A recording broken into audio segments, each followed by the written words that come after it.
नमस्कार दोस्तों, मैं हूँ राज और आप देख रहे हैं हाईवे 33। दोस्तों, आज की जो कहानी मैं बताने जा रहा हूँ ना, ये जयप्रकाश जी की है। जयप्रकाश जी प्रयागराज उत्तर प्रदेश के रहने वाले और नौकरी की तलाश में अपने मामा के पास, सगे मामा के पास गाजियाबाद उत्तर प्रदेश में आए थे। उस टाइम जयप्रकाश जी की उम्र लगभग 25 साल की थी। ज़्यादा पढ़े लिखे नहीं थे, बस काम चलाने लायक जरूर अंग्रेजी का ज्ञान सही था उनका। अब कॉलेज में तो गए नहीं, 12वीं पास करने के बाद गरीबी में आ चुके थे। अब परिवार अब थक चुका था, पैसा कौड़ी था नहीं, तो आखिरकार जयप्रकाश जी खुद अब नौकरी करने के सोचने लगे। लेकिन इतनी बड़ी दुनिया में जाएं कहाँ, आखिरकार उनको अपना मामा जी ही याद आए। मामा जी एक अच्छे पोस्ट पर थे और उनको उम्मीद था कि मामा जी मेरी जरूर मदद करेंगे। ये कहानी की शुरुआत जब हुई थी ना, साल था 2015। जब जब जयप्रकाश जी प्रयागराज से चल करके और गाजियाबाद के अपने मामा जी के घर पहुंचते हैं, कोठी में पहुंचते हैं। शहर का आन बान शान और मामा जी का कोठी और ऊपर से रहन सहन देख करके बड़ा आश्चर्य हो गए थे। उनको तो पता ही नहीं लगा था कि मामा जी इतने बड़े अब काबिल बन चुके हैं, क्योंकि जब भी वो उनके गांव पे जाते थे तो बड़ा सिंपल वेशभूषा में रहते थे। लेकिन यहाँ भी उनका सिंपल ही वेशभूषा था, लेकिन घर अच्छा भला जगह पर, अब अच्छी भली गाड़ी उनकी, सब कुछ ठाट बाट बहुत बढ़िया था। अब तो उम्मीद लग गई थी जयप्रकाश को कि मामा जी उनका मदद जरूर करेंगे। जब जयप्रकाश जी अब उस एड्रेस पर पहुंचते हैं, मामा जी के घर का बेल दबाते हैं। अब मामी, जयप्रकाश का मामा जी अब दरवाज़ा खोलती है और जयप्रकाश को देख करके हैरान रह जाती है। अरे जयप्रकाश, तुम, बात क्या है बेटा? तब मामा जी के अब पूछने लगते कि मामा जी घर में नहीं है क्या? तो उनकी मामी कहती है कि कोई बात नहीं, मामा जी अभी नहीं है, लेकिन शाम को जरूर आ जाएंगे। आओ अंदर चलो, अंदर चल के बात करते हैं। और रास्ते में अब पूछने लगी कि बात क्या है बेटा, कैसे तुम्हारा आना हुआ शहर में? अब वो बात अपनी मामी जी को नहीं बताते हैं कि हमारे घर के हालात बिगड़ चुका है, मैं एक अदद नौकरी के लिए इस शहर में आया हूँ। अब वो मामी को बोल नहीं पाए, कहने लगे बस मामा जी से कुछ बात था और वही बात मैं करने के लिए आया हूँ। मामी अब जो सेवा भाव था, खातिर बातिर जो करना था भांजे को, अपना किया। शाम के टाइम मामा जी आए। मामा जी भी देख करके बड़ा आश्चर्य में पड़ गए कि जयप्रकाश, तू कोई खोज नहीं, कोई खबर नहीं, सीधा घर ही पहुंच गया, सब कुशल मंगल तो है ना बेटा? तब जयप्रकाश जी कहने लगे हाँ कुशल मंगल तो है, लेकिन घर की हालात बहुत ख़राब हो चुकी है, मुझे एक नौकरी की ज़रूरत है मामा जी। हाँ, मैं बड़ा उम्मीद लेके आया हूँ कि आप मुझे कोई नौकरी लगा दोगे। मामा जी अब बात समझ गए थे। हाँ, कहने लगे ठीक है, मैं लगवा दूंगा। अब इसके बाद मामा जी कहने लगे देखो, जब तक नौकरी नहीं लग जाती, अपना ही घर ये है, अपना ही घर समझो, जहाँ बैठना उठना, जो खाना पीना, सब तुम्हारा ही तो घर है। अब इसके बाद उस घर में अब जयप्रकाश जी रहने लगे और उनकी मामी थी ना, उनके भी 2 बच्चे थे, बड़े थे, बेटे थे, और वो भी लगभग अभिनी की उम्र का, जयप्रकाश की उम्र का। लेकिन वो लोग जयप्रकाश का कोई भाव नहीं देते थे। जयप्रकाश जी उनके कमरे में जाते थे ना, तो उनसे बात भी नहीं करते।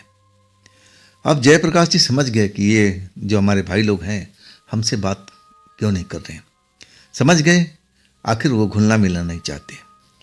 अब इसके बाद उस घर में एक तरह से अकेले पड़ गए थे जयप्रकाश जी। मामी अपने काम में लगी रहती थी, अब मामा जी थे अपना ऑफिस चले जाते थे। आखिरकार जयप्रकाश जी को घर में घुटन होने लगी। जब उनसे कोई बात ही नहीं कर रहा है तो घुटन तो स्वाभाविक है। और उसके बाद समय पास करने के लिए, टाइम पास करने के लिए बाहर निकल गए। बाहर कुछ देर तक चलते रहे और फिर उनको एक बड़ा सा खुला सा पार्क नजर आ गया। और उस पार्क में हरियाली थी, पेड़ पौधे थे, फूल वगैरह लगे हुए थे। पार्क वेल मेंटेन था उस टाइम में। और वो पार्क में चले गए। अब पार्क में अब वहाँ बेंच पर बैठ करके और टाइम पास करने लगे। अब दोपहर को तो आए थे, धीरे धीरे इधर उधर घूमते हुए, और शाम तक अंधेरा हो गया था। अब वहाँ की जो लाइटें थी पार्क की जल चुकी थी, और लोग बाग जो पार्क में घूम रहे थे, फिर रहे थे, धीरे धीरे अपने घर की तरफ अब जाने लगे। एक तरह से पार्क बिल्कुल खाली सा हो गया था। कोई इकलौता बंदा होगा जो अब उस टाइम पार्क में होगा। और दूसरे जो थे जयप्रकाश जी। जयप्रकाश जी अब थक चुके थे। पूरा दिन पार्क में इधर से उधर, बड़ा पार्क था। और आखिरकार एक बेंच पर आके बैठ गए। स्ट्रीट लाइट वहाँ जल रही थी उसी बेंच के पास में। और वही अपने भविष्य के बारे में सोच रहे थे कि अब मैं क्या करूँगा।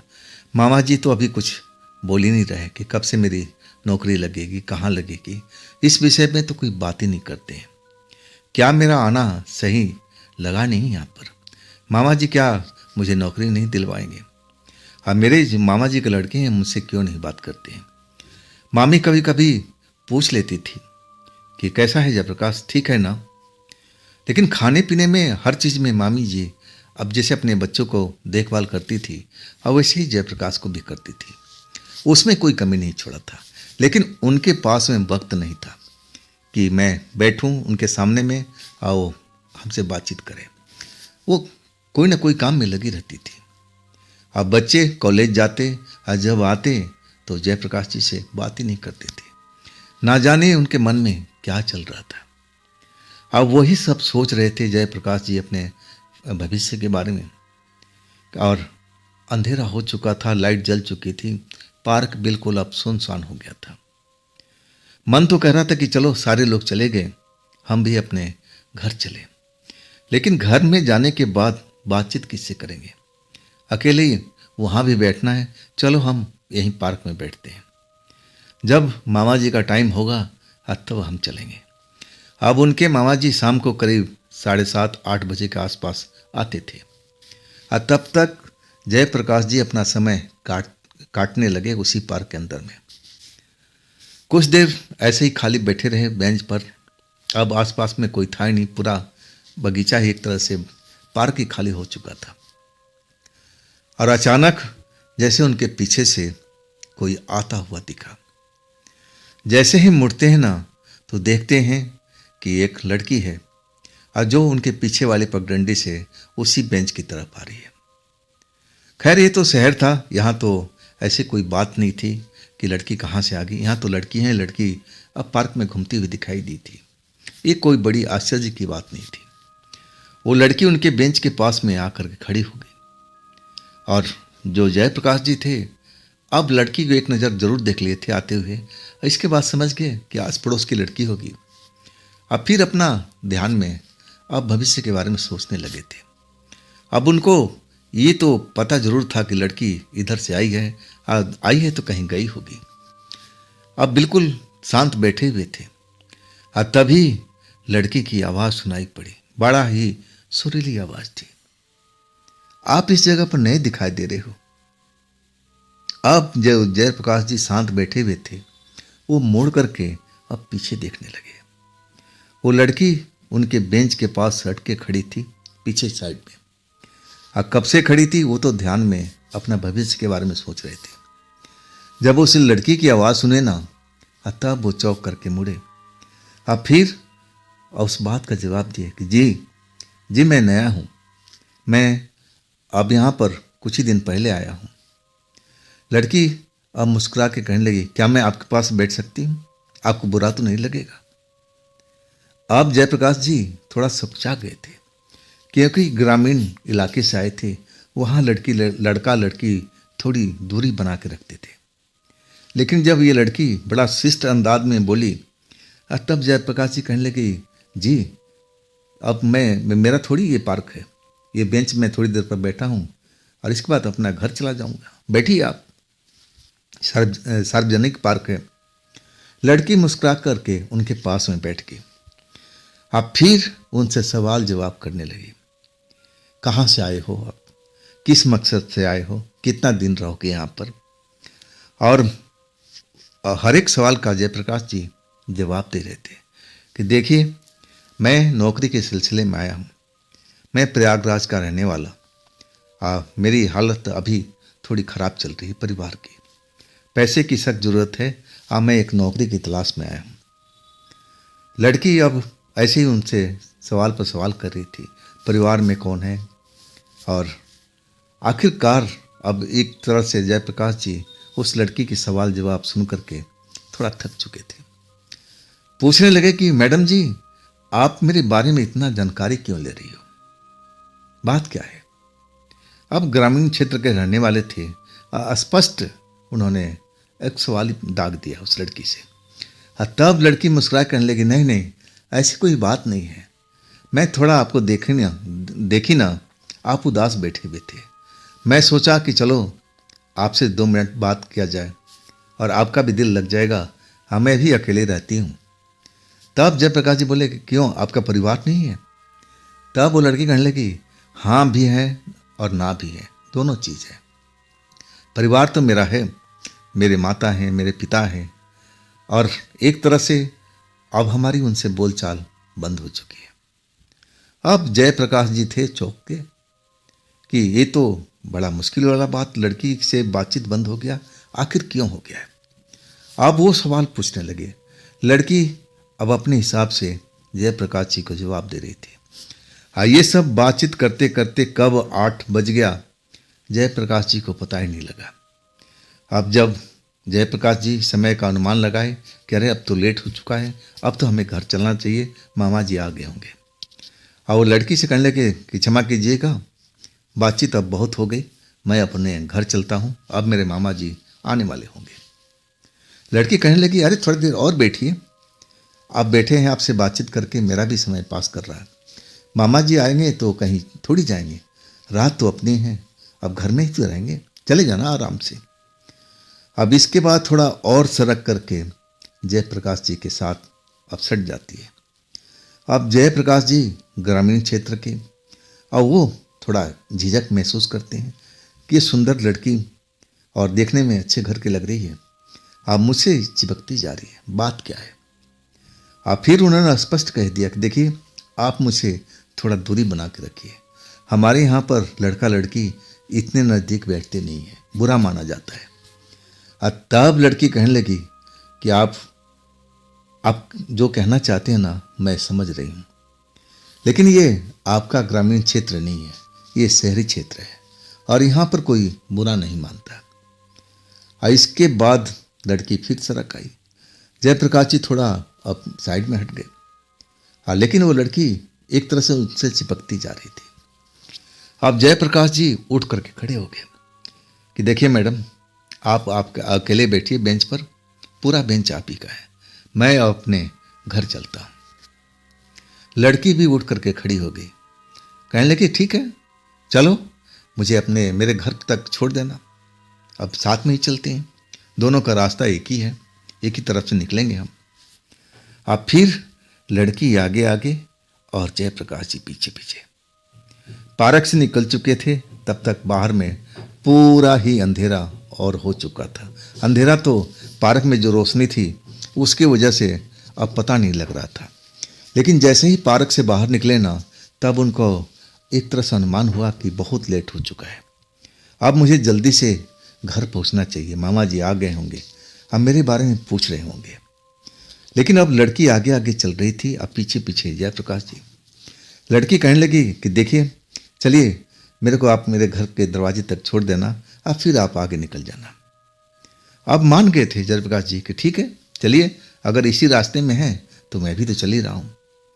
आखिरकार एक लड़की घर के दरवाजे पर पहुँचती है, और वो दरवाज़ा बंद है, वहाँ बिल्कुल अंधेरा, बाहर कोई रोशनी नहीं है। लड़की वहाँ रुक जाती है। जयप्रकाश जी कहती है देखिए, मेरा घर है ये, कभी आपका दिल ना लगे ना तो ज़रूर आइएगा, अब वैसे हम लोग पार्क में ज़रूर मिलेंगे, आप बहुत अच्छे इंसान हो और आपसे बातचीत करके मैं बहुत खुश हुई। तब जयप्रकाश जी उसको लड़की को कहते हैं, ठीक है अब अपने घर पहुंच गई ना, तो मैं अपना घर जा रहा हूँ। तभी लड़की कहने लगी, अरे 2 मिनट रुकिए, 2 मिनट रुकिए, अब घर तक आ ही गए हैं तो चलिए घर के अंदर भी मेरा देख लीजिए, मैं अपने माँ बाप से भी आपको मिलवा दूँ, उनको भी अच्छा लगेगा। अब ऐसी ऐसी मीठी बातें बोली कि जयप्रकाश जी ना तो बिल्कुल नहीं कर पाए और उस लड़की के साथ उस दरवाजे के अंदर में चले गए थे। अंदर गए तो अंदर तो चकाचौंध रोशनी था, बाहर से नॉर्मल सा घर दिख रहा था, लेकिन अंदर जाकर के उनको एहसास हुआ कि ये घर तो मामा जी से भी बहुत बढ़िया है। अंदर में 3 कमरे बने हुए और तीनों कमरा अब एक तरह से साजो सामान से भरा हुआ है, लेकिन उस लड़की के माँ बाप कहाँ हैं अभी तक तो नजर नहीं आए। अब जयप्रकाश जी उस घर का रौनक साजो सामान देख करके एक तरह से अचंभित थे कि लड़की तो बहुत पैसे वाली है, बड़ा ही अमीर घर है इनका, तभी तो ये सब शान शौकत है। और लड़की से पूछने लगे कि आपके माता पिता कहाँ हैं। तब लड़की कहने लगी कि वो कहीं गए हुए हैं, थोड़ा लेट आएंगे, चलिए आप बैठिए, मैं आपके लिए कुछ चाय बना देती हूँ। लेकिन जयप्रकाश जी मना करने लगे, नहीं मैडम रहने दीजिए, मैं चलता हूँ और काफ़ी लेट हो चुका है। तब लड़की जैसे अपना अधिकार जमाने लगी और वो ऐसे ऐसी बात बोलने लगी कि जयप्रकाश जी को रुकना ही पड़ गया। जयप्रकाश जी एकदम हैरान थे कि अभी आज ही तो इस लड़की से मेरी मुलाकात हुई और ये लड़की तो मुझ पर फिदा हो गई है। अब जयप्रकाश जी के मन में भी एक तरह से लड्डू फूटने लगे थे और वो भी मन ही मन खुश थे कि नौकरी तो मिले नहीं, लेकिन लड़की तो जरूर मिल गई, और वो भी सुंदर स्मार्ट लड़की, और वो भी पैसे वाली घर की। अब यही सब मन में सोच रहे थे, विचार कर रहे थे, और लड़की किचन में जा कर के चाय वाय शायद बना रही थी और वो ड्राइंग रूम में बैठे हुए उस लड़की का आने का इंतजार कर रहे हैं। कुछ देर के बाद लड़की हाथ में ट्रे लेकर के चाय का कप और कुछ उसमें बिस्किट वगैरह ले करके आई, सामने रख दिया कि लीजिए चाय नाश्ता कीजिए। लेकिन कप एक ही था। अब जो जयप्रकाश जी कहने लगे, आप अपने लिए नहीं लाई। तब वो लड़की बोली, नहीं मैं चाय पीती ही नहीं, मैं तो आपके लिए बना दिया, पी करके देखिए, आप फिर बताइए मैंने कैसा चाय बनाई है। जयप्रकाश जी अब उस लड़की की तरफ देखने लगे। अब उनको लगने लगा कि लड़की मेरे प्यार में दीवाना हो गई है और ये तभी तो इतना सेवा भाव कर रही मेरी। आखिरकार लड़की की जिद के आगे झुक गए, चाय को अब होठों से लगा दिया। चाय का पहला घूंट पीते ही बड़ा ही अच्छा एहसास हुआ, जैसे उनकी सारी थकान अब जा चुकी है, शरीर बड़ा हल्का हो गया था। अब मन में बड़ा अब अजीबो गरीब विचार आने लगा था। दूसरी बार चाय पिए, तीसरी बार चाय पिए, और जितनी घूंट भर रहे थे उनके शरीर में जैसे ऊर्जा आ रही हो। अब फिर तो ऐसा लगने लगा कि जैसे हवा में उड़ रहे हो। और वो लड़की और भी उनको सुंदर लगने लगी। सुंदर तो थी ही, लेकिन चाय पीने के बाद वो तो ऐसा लगने लगी कि वो उनकी सपनों की राजकुमारी है। लड़की भी मुस्कुरा रही थी, पूछ रही थी कि कैसी बनाई हूं मैं चाय, क्या चाय आपको पसंद आया।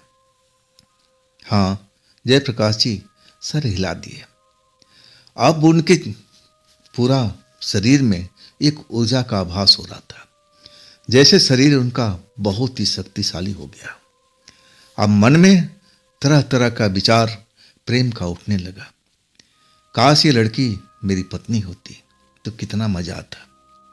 यही सब ख्याल उनके मन में अब इधर से उधर हो रहा था, लेकिन अभी तक उनकी हिम्मत नहीं थी कि उस लड़की को हाथ लगाते या फिर ऐसी कोई बात बोलें कि मैं तुम्हें बहुत चाहता हूं। बोल नहीं पाए थे, लेकिन लड़की जैसे सब कुछ समझ रही थी। अब फिर मुस्कुरा कर लड़की कहने लगी, आप मुझे बहुत चाहते हो ना। जयप्रकाश जी को बड़ा शौक लगा कि ये लड़की उनकी मन की बातें कैसे अब जान गई।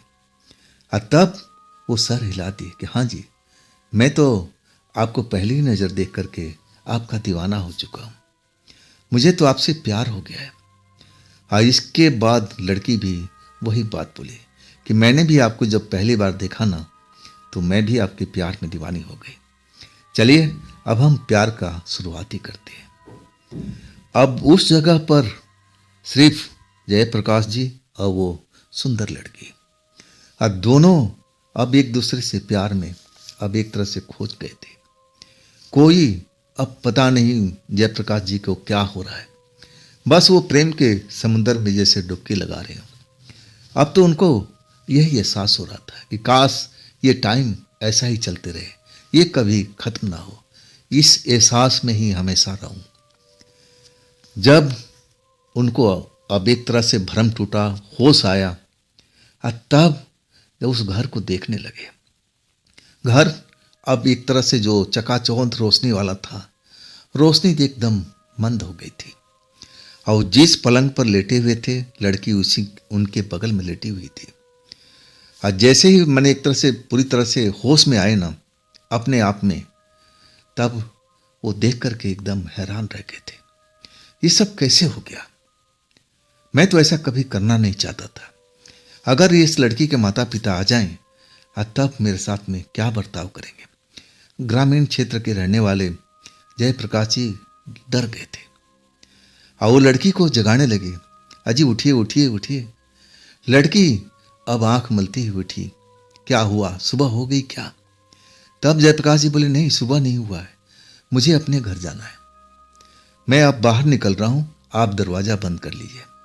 और अभी तक आपके माँ बाप नहीं आए, क्या कहीं दूर गए हैं? तब लड़की कहने लगी, अरे छोड़ो ना बाप आपको, अभी तो रात ही है, आप लेटो ना मेरे बगल में। लेकिन जयप्रकाश जी कहने लगे, नहीं मेरे मामा मामी मुझे ढूंढ रहे होंगे, मुझे अपने घर पर जाना है। आखिरकार अब जिद कर लिए थे, लड़की को मानना पड़ा कि ठीक है चलो मैं आपको बाहर तक छोड़ देती हूँ। दरवाजा खोल करके लड़की अब जयप्रकाश जी को बाहर निकालती है, कहती है कि जरूर आप कल शाम को, आज सुबह होते ही मैंने शाम को आप उसी पार्क में मिलना, हम उसी बेंच पर आपको मिलेंगे, जरूर आना आप। जयप्रकाश जी सर हिला करके आप फिर अपने मामा के घर के रास्ते पर चल पड़े।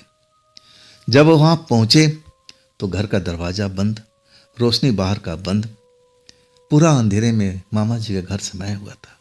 घंटी बजाते हैं और तब अंदर रोशनी होती है, दरवाजा खुलता है, मामा जी बाहर निकलते हैं। अब जयप्रकाश को बाहर खड़े गेट पर देखते हैं, गुस्सा हो जाते हैं, नाराज हो जाते हैं, कहते हैं जयप्रकाश तुम गए कहाँ थे? जयप्रकाश कुछ बोल नहीं पा रहे थे। अब जो जयप्रकाश पर बहुत नाराज हुए मामा जी, कैसे तुम कैसे अनजान शहर में घूम रहे, कहाँ रहे तुम इतनी वक्त? समय देखे हो कितना बज रहा है? सुबह का 3 बजने वाला है और तुम एक तरह से गायब ही रहे, आओ जल्दी आओ। अब जयप्रकाश जी डर चुके थे, मामा से अब ज़्यादा बहस भी नहीं किया। अब फिर मामा जी के साथ अंदर कमरे में आ गए थे। अब मामा जी कहने लगे, मैं तुमसे सुबह में बात करूंगा, अभी जाओ और अपने कमरे में सो जाओ, खाना पीना कुछ खाए हो? तब जयप्रकाश जी बोले, हाँ मैं खा चुका हूँ। अब फिर अपने कमरे में आ गए थे और एक तरह से सुबह का 3 बजे और 3 बजे तक उस लड़की के घर में थे। आश्चर्य की बात थी, ऐसा तो कभी नहीं थे। अपने मन में सब कुछ सोचती जा रहे थे कि ये मेरे को क्या हो गया, मैं उस लड़की के साथ कैसे फंस गया, क्या उस चाय जो पिलाई थी उसमें कुछ मिला तो नहीं दिया था? ऐसा ही लगने लगा था जयप्रकाश को।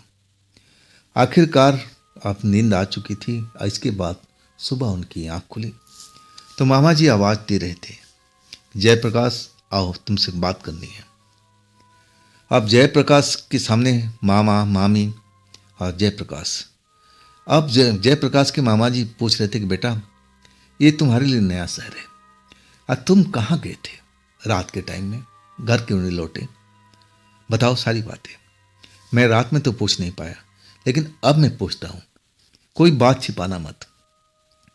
अब जो जयप्रकाश जी थे ना डर गए थे और कहने लगे कि झूठ साँच जो भी दिल में आ रहा है वो बता दिया कि मामा जी मैं एक पार्क में बैठा हुआ था अब मैं उस बेंच पर लेट गया। अब मुझे गहरी नींद आ गई थी। और जब आँख खुली ना तो पूरा पार्क खाली था। मैं समझ नहीं पाया कि कितना टाइम हुआ। और तब मैं पार्क से उठ करके घर पर आ गया। इतनी सी बात है मामा जी। अब मामी अब समझ गई थी कि बच्चा अब बेंच पर सो क्या होगा। मामा जी कहने लगी कि मत डांटिए ना, बच्चा ही तो है, जैसे अपना बच्चा और वैसा ये भी बच्चा।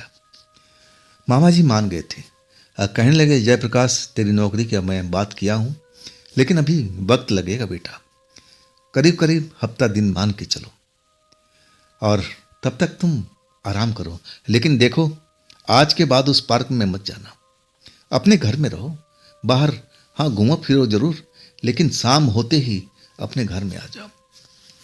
अब एक तरह से हिदायत देकर के मामा जी अब अपने काम पर चले गए। नाश्ता करने के बाद मामी जी ने अब वही बात दोहराई कि देखो मामा जी आपके गुस्से वाले हैं और ऐसा कोई काम मत करो कि मामा जी नाराज हो जाए, तुम भी मेरे बेटे की तरह हो। अब जयप्रकाश जी उस बड़े घर में अकेले कमरे में पड़े रहते थे। ना तो कोई बोलने वाला, ना उनका कोई साथ देने वाला। एक मामी ही जी थी जो उनका ख्याल रखती थी। आखिरकार जब 4 बजा शाम के टाइम में, तब वो बोर हो चुके थे। अब मामी से इजाज़त लेकर के कि मामी थोड़ा मैं टहल आता हूँ। मामी बोले कि ठीक है, लेकिन अंधेरा होने से पहले बेटा आप लौट आना। वो जयप्रकाश जी ने हाँ भर लिया। इसके बाद वो पार्क की तरफ नहीं गए, पार्क से थोड़ा और आगे निकल गए थे। और वहाँ भी एक छोटा पार्क था। और वो ना चाहते हुए भी उस पार्क में जा घुसे। बेंच अब लगा हुआ था वहाँ पर सीमेंट का, और वहाँ पर बैठ गए थे। 4 से 5 बजा, 6 बजा, तब तक लोग वहाँ पर घूमने फिरने के लिए आते थे। छोटे पार्क में भी जॉगिंग करते थे। और जयप्रकाश जी सब कुछ बैठे हुए अपने भविष्य के बारे में सोच रहे थे। अंधेरा होने लगा, तब उनको लगा कि मामी जी को अब नाराज नहीं करना चाहिए, अब हमें वापस लौट जाना चाहिए। आज जैसे ही पार्क से बाहर निकलते हैं तो वही कल वाली लड़की उनसे टकरा जाती है, सामने खड़ी और मुस्कुरा के पूछती है कि जयप्रकाश मैं तो तुम्हारी काफ़ी देरी से वेट कर रही थी, तुम थे कहाँ पर? मैं उसी बेंच पर तुम्हारा इंतजार कर रही थी शाम से, लेकिन तुम नजर नहीं आए, कहाँ गए थे जयप्रकाश? जयप्रकाश उस लड़की को देख कर घबरा गए थे। अब लड़की मुझसे फिर क्या चाहती है? जो पाना था वो तो मेरे साथ में कल खेला कर दिया, आज इसका इरादा क्या है? जयप्रकाश जी कहने लगे देखिए मैं बहुत डांट खा चुका हूँ, मामा से भी मामी से भी, और आज मैं डांट नहीं खाना चाहता, मैं अपने घर जा रहा हूँ। तब लड़की उनको मनाने लगी, कहने लगी चलो चले जाना, थोड़ी देर बैठो हमारे साथ में, इसके बाद चले जाना बातचीत करने के बाद में। अब एक तरह से ना चाहते हुए भी अब उस लड़की के साथ अब उसी पार्क में उसी बेंच पर आके बैठ गए जहाँ पर लैंप की रोशनी थी। अंधेरा हो चुका था, पार्क लगभग खाली हो चुका था। जो एक आध लोग अब इधर से उधर दौड़ लगा रहे थे वो अभी अब अपना काम जारी रखे हुए थे, लेकिन उनको कोई फिक्र नहीं था कि बेंच पर क्या हो रहा है, कौन बैठा हुआ है। वो अपनी दौड़ में जैसे मन लगाए हुए हैं। आखिरकार वो लड़की अब जयप्रकाश जी से कहने लगी, आंखें में आंखें डाल करके, कि क्या तुम मुझे पसंद नहीं करते हो? अब आंखों में आंखें डालने से ना जाने ऐसा क्या हो गया जयप्रकाश जी को कि सब कुछ भूल गए कि मामा जी ने अब उनको अब समय पर घर बुलाया है और मामी भी वही बात बोली है। सब कुछ भूल गए थे। और उसकी नज़र मिलने के बाद अब वो अपने आप में थे ही नहीं जयप्रकाश जी। अब वो लड़की उनको बहला फुसला करके अब सीधा उसी घर में लेके आई जहाँ पर पिछली रात बिताई थी। और ना चाहते हुए भी जयप्रकाश जी जैसे उसके जादू में बंध गए। अब फिर वही सब हुआ जो पिछली रात को हुआ। जैसे ही अब होश में आते हैं तो सुबह का 3 बज जाता है, लेकिन उनके पास में कोई घड़ी नहीं थी, ना वक्त को जानकारी थी। फिर वो अपनी उस घर से निकलते हैं, लड़की से कहते हैं कि आज तो मेरे मामा बहुत डांटेंगे, मामी भी नाराज हो जाएगी। और तब लड़की कहती है कि कोई बात नहीं, अगर मामा मामी डांटे ना तो आप मेरे घर पर आ जाना, ये घर आपके लिए हमेशा खुला हुआ है, अब डरने की जरूरत नहीं है। अब इसके बाद अब जयप्रकाश जी अब अपने मामा के घर पहुंचते हैं, घंटी बजाते हैं, फिर मामा निकलते हैं। और इसके बाद मामा जी तो बरस पड़ते हैं। अब जयप्रकाश जी डर जाते हैं। मामा कहते हैं कि अब तो यहाँ पर नहीं रहेगा, जहाँ से आया है ना अपने गांव लौट जाए, तू तो आवारा बन चुका है। इतना समझाने की बात भी अब तू वही काम कर रहा है। मैं तुझे नौकरी नहीं लगाऊंगा। अब आज सुबह होते ही अब तू अपना ट्रेन पकड़ और अपना गांव निकल जा। बहुत गुस्सा हो गए थे। जयप्रकाश जी रोने लगे थे। मामा से कुछ बताना चाहते थे, लेकिन मामा तो सुनने को तैयार नहीं थे। आखिरकार मामी आ गई। मामी ने एक तरह से अब जयप्रकाश जी का पक्ष लिया कि छोड़ो ना, बालक है, जो कुछ पूछना है हम लोग सुबह पूछ लेंगे, अभी तो इसको कमरे में जाने दो। तब मामा जी मान चुके थे। लेकिन अब जयप्रकाश जी की आंखों का नींद उड़ चुका था और इसके बाद वो सो नहीं पाए। अब जैसे तैसे सुबह हुआ। सुबह होते ही 7 बजे अब मामा जी आवाज लगाने लगे, जयप्रकाश ड्राइंग रूम में पहुंचो। अब आदेश को पालन नहीं करना था, लेकिन बहुत खौफ में थे जयप्रकाश जी। डर लग रहा था कि अब तो मामा जी मानेंगे नहीं, अब तो मेरी नौकरी भी नहीं लगेगी, अब मुझे अब गांव ही जाना पड़ेगा। मामा जी बड़ा गुस्सैल थे। आखिरकार रास्ते में मामी मिल गई। अब मामी को अब समझाने लगे कि मामी जी देखिए, इसमें मेरी कोई गलती नहीं है। तब मामी कहने लगी, बात क्या है, तुम मुझसे बताओ, मैं तुम्हारे मामा जी को समझाऊंगी, फिर वो नाराज नहीं होंगे। लेकिन तुम कुछ छिपाना मत, जो भी सच्चाई हो बताओ कि आखिरकार 2 रात में तुम थे कहाँ पर। अब इसके बाद मामी फिर अपने कमरे में ले जाती है। अब फिर जयप्रकाश जी शुरू से लेकर के अंत तक उस लड़की के बारे में बताते हैं। अब जैसे ही बताते हैं ना, मामी डर जाती है, खौफ में भर जाती है। कहती है कि जयप्रकाश कैसी लड़की थी। जयप्रकाश जी उसका हुलिया बताते हैं तो मामी तो और डर जाती है। कहने लगती, जयप्रकाश तुमने बहुत गलत किया। ये जो लड़की है ना, अब एक तरह से मरी हुई लड़की है। वो मरी हुई लड़की की आत्मा तुमसे मिली थी और वो आत्मा अपने घर पर ले गई थी। अब एक तरह से जब जयप्रकाश जी ने सुना ना, तो वो भी डर चुके थे। और तब तक मामा जी आवाज पर आवाज लगा रहे थे। मामी जयप्रकाश को लेकर के ड्राइंग रूम में पहुंची और मामा जी जब तक नाराज होते और मामी ने बात को संभाल लिया। शांत हो जाइए, लड़का कुछ चक्कर में पड़ गया, इसकी कोई गलती नहीं है। अब मामी जी ने पूरी बात मामा जी को बताई। मामा जी भी डर गए थे, आंखें फाड़ करके जयप्रकाश को देख रहे थे। कहने लगे, जयप्रकाश वाकई में ये घटना तुम्हारे साथ में हुआ है। जयप्रकाश जी बोले, हाँ मामा जी। मामी जी कहने लगी, ये नया लड़का है, अब इसको तो जानकारी नहीं ना यहाँ के बारे में, अब ये एक तरह से नादानी में हो गया है, माफ करो ना इसको। अब तो जयप्रकाश के मामा जी अब एक तरह से शांत हो गए थे और मामी जी भी बिल्कुल शांत हुई पड़ी थी। और तब जयप्रकाश के मामा जी कहने लगे कि देखो बेटा, जो लड़की से तुम्हारा संबंध बना है ना, तुम्हें आसानी से अब छोड़ने वाली नहीं है।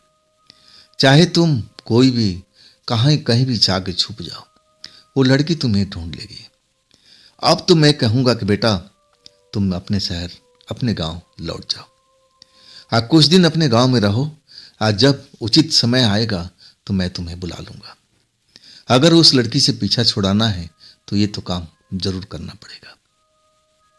अब जो जयप्रकाश जी की अब होशो हवास गुम हो चुके थे। वो तो आए थे शहर नौकरी करने के लिए, 2 पैसा कमाने के लिए, लेकिन उनके साथ ही बहुत बड़ा खेला हो चुका था। आखिर करते क्या।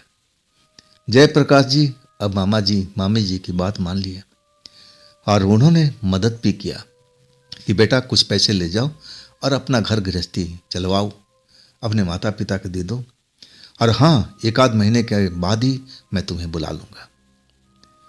अब जयप्रकाश जी अपने ट्रेन पकड़े और सीधा अपना गांव आ चुके थे। गांव आने के बाद में जब अपने माता पिता से सब बातें तो नहीं बताया, माता पिता पूछने लगे, क्या मामा जी ने मदद नहीं किया, कोई नौकरी नहीं लगवाई? तब बात को संभालते हुए कहने लगे कि हाँ, मामा जी ने सब कुछ किया है, लेकिन थोड़ा अभी वक्त लगेगा। उन्होंने 2 महीने का टाइम दिया है कि 2 महीने के बाद अब शहर में आ जाना, अब फिर हम तुम्हें नौकरी लगा देंगे। अब जो माँ बाप थे अब एक तरह से समझ चुके थे। इसके बाद जयप्रकाश जी अपने कमरे में अब सोने के लिए जाते हैं। आधी रात होती है और नींद में, गहरी नींद में थके हुए थे, अब गहरी नींद में सोए हुए हैं। तभी उनको आभास होता है कि अकेले नहीं है वो, उनके बिस्तर पर कोई लेटा हुआ है। जब आंखें खोलकर देखते हैं तो देख करके उनकी चीखें निकल जाती है। वही लड़की, पार्क वाली लड़की, और उनके घर तक पहुंच जाती है। अब तो जैसे चीख पर चीख अब जयप्रकाश जी निकाल रहे हैं, डर गए थे। और वो लड़की उनको मना कर रही थी कि तुम चीखो मत, शांत रहो, शांत रहो, मैं तुम्हें भला करने के लिए आई हूं। लेकिन जयप्रकाश जी सब कुछ समझ गए थे। वो लड़की बार बार कर रही थी कि जयप्रकाश तुम शांत हो जाओ, तुम चिल्लाओ मत, तुम चीखो मत, मैं तुम्हारी मदद करने के लिए आई हूं। लेकिन जयप्रकाश जी इतना घबराए हुए थे, वो जान चुके थे ना कि कैसी मेरी मदद करेगी, ये तो कोई आम लड़की है ही नहीं, ये तो एक प्रेत आत्मा है। अब प्रेत आत्मा लोगों को कभी मदद नहीं करते, जैसा उन्होंने सुना था। अब चीखने लगे, चिल्लाने लगे। लड़की मना करती रही कि नहीं नहीं, तुम चिल्लाओ मत, अपने माता पिता को मत बुलाओ। लेकिन तब तक आवाज़ माता पिता के कानों में पड़ गई थी। भागते हुए माता पिता आए, दरवाजे पर अब एक तरह से दस्तक देने लगे, खोल बेटा, खोल बेटा दरवाजा, बात क्या है, बात क्या है। अब भाग करके दरवाजा खोलते हैं और फिर बाहर निकल जाते हैं माता पिता के पास में। माता पिता पूछते हैं कि क्या बात है बेटा, तुमने कोई अब बुरा स्वप्न देख लिया है? तब वो बताते हैं कि नहीं, बुरा स्वप्न नहीं। इसके बाद पूरी कहानी बताते हैं कि इसी वजह से मैं शहर से गांव आया था और वो लड़की मेरी पीछा करते करते यहां तक पहुंच गई। अब माता पिता भी डर चुके थे। अब उनको लगने लगा कि मेरा बच्चा खतरे में है। सुबह होते ही अब तांत्रिक को बुलाया गया, तांत्रिक को सब कुछ बताया गया और तांत्रिक झाड़ फूक करके और ताबीज बांध दिया कि अब जयप्रकाश तुम्हारे पास वो लड़की नहीं आएगी। अब वास्तव में ऐसा ही हुआ था। ताबीज का असर हुआ और इसके बाद 2 महीना तक गांव में रहे। लेकिन माता पिता कह रहे थे कि अब तुम उस शहर में नहीं जाओगे जहां पे ये लड़की रहती है। आखिरकार दूसरे रिश्तेदार के पास जयप्रकाश को भेजना पड़ा और जयप्रकाश जी वहां गए और उनका नौकरी भी लग चुकी थी, काम भी करने लगे। लेकिन जब भी उनका मन शांत होता तब वो सोचने लगते कि उस रात इतनी किलोमीटर का सफ़र करके और लड़की इनके घर तक, उनके बिस्तर तक पहुंच गई थी और वो मेरी मदद कैसे करना चाहती थी। मैं तो उस टाइम डर गया था। यही सब अपने मन में अब ख्याल आ रहा था, सोच रहे थे। लेकिन अब ख्याल आने से क्या होता है, अब तो काफ़ी देर हो चुका था। अब वो वास्तव में उस लड़की से कभी मुलाकात नहीं हुई। हाँ, बाद में वो ताबीज उन्होंने, जैसे तांत्रिक ने बताया था कि 6-7 महीने के बाद उसको जल में प्रवाह कर देना, सब कुछ ठीक हो जाएगा। और वास्तव में ऐसा ही हुआ। उसके बाद वो लड़की उनकी ज़िंदगी में कभी नहीं है। और अपने मामा के लड़के के शादी में अब गए भी थे पूरा परिवार और उस पार्क तक घूम के आए थे। लेकिन अब लड़की उनके पास में बिल्कुल नहीं आ रही थी। शाम के टाइम में भी अब उनके नज़र में कहीं भी लड़की नज़र नहीं आई थी। तो क्या वास्तव में वो लड़की अब जयप्रकाश जी को मदद करना चाहती थी? जयप्रकाश जी ने उस लड़की का मदद को ठुकरा दिया। अगर वो मान जाते तो हो सकता है कि लड़की उनको मदद भी करती, जैसा वो लड़की कह रही थी। तो दोस्तों, ये थी आज की कहानी जयप्रकाश जी की। ये कहानी आपको कैसी लगी, ये घटना कैसी लगी, ज़रूर कमेंट में बताइएगा। और दोस्तों, ये भी चैनल आप ही का है, तो इसको भी अपना प्यार दीजिएगा, लाइक कीजिएगा, सब्सक्राइब कीजिएगा और मेरे नए चैनल पर ज़रूर जाइएगा, राज की कहानियाँ में। उस चैनल का लिंक इस वीडियो का डिस्क्रिप्शन बॉक्स में दिया हुआ है, तो एक बार उस चैनल पर ज़रूर विजिट कीजिए, उन कहानियों का आनंद जरूर लीजिएगा। अब फिर हम मिलते हैं दोस्तों कल इसी टाइम इसी चैनल पर। आप लोग अपना ख्याल रखिएगा। नमस्कार।